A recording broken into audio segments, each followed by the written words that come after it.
Hello बच्चों, let us read this question. Two coplanar and concentric coils 1 and 2 have respectively the number of turns N1 and N2 and radii R1 and R2 where R2 is greater than R1. Deduce the expression for mutual inductance for this system.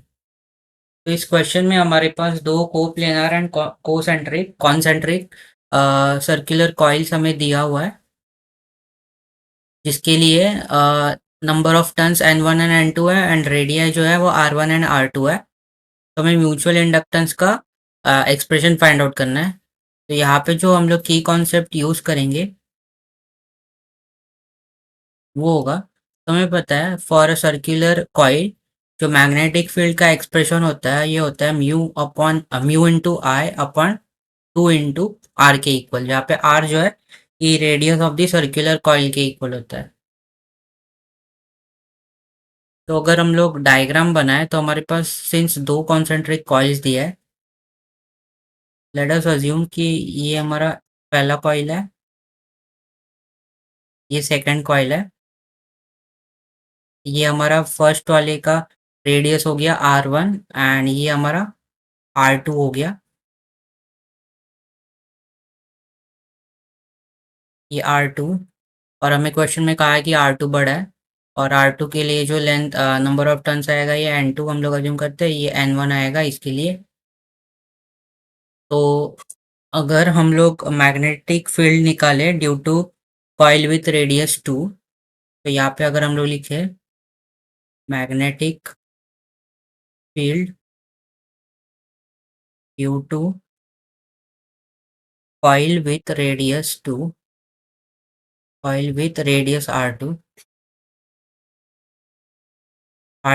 तो ये हो जाएगा अ, इसको नाम देते हैं हम लोग B2। तो ये हो जाएगा mu naught, number of turns यहाँ पे N2 है, N2 करंट जो है यहाँ पे ये I2 हम लोग अज्यूम करते हैं, और ये हो जाएगा 2 इंटू रेडियस है R2।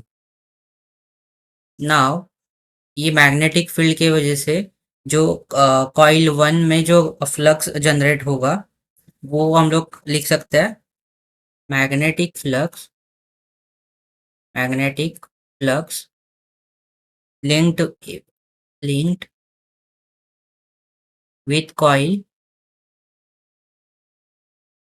C1। दैट मीन जो अंदर वाला कॉइल है C1 उसमें जो magnetic field magnetic flux generate होगा बिकॉज ऑफ B2, ये आएगा, ये आएगा सिंस ये B2 वाले फील्ड में होगा तो ये आएगा B2 इंटू फ्लक्स होता है B into A, that means area of cross section, और नंबर ऑफ टर्न से मल्टीप्लाई करना होगा तो ये हो जाएगा B2 इंटू पाई R1 का स्क्वायर इंटू N1। तो यहाँ पे अगर B2 का वैल्यू सब्स्टिट्यूट कर दे तो ये हो जाएगा N1 into N2 mu naught I2 upon 2R2 divided by mu naught I upon 2R into pi R1 का स्क्वायर। तो इसको हम लोग लिख सकते हैं, इसको लिख अगर हम लोग आगे सिंप्लीफाई करें तो इसको हम लोग लिख सकते हैं B12 will be equal to M into I2, जहाँ पे वेर हमारा M जो है ये हो जाएगा म्यू नॉट पाई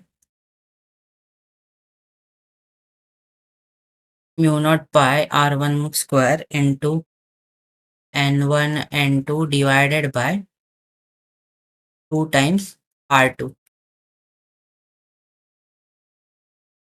और जिस इसको ये जो M है इसी को हम लोग म्यूचुअल इंडक्टेंस कहते हैं।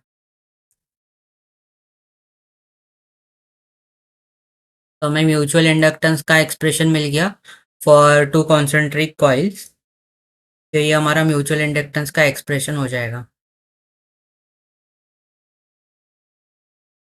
सो I hope you have understood it well and best of luck.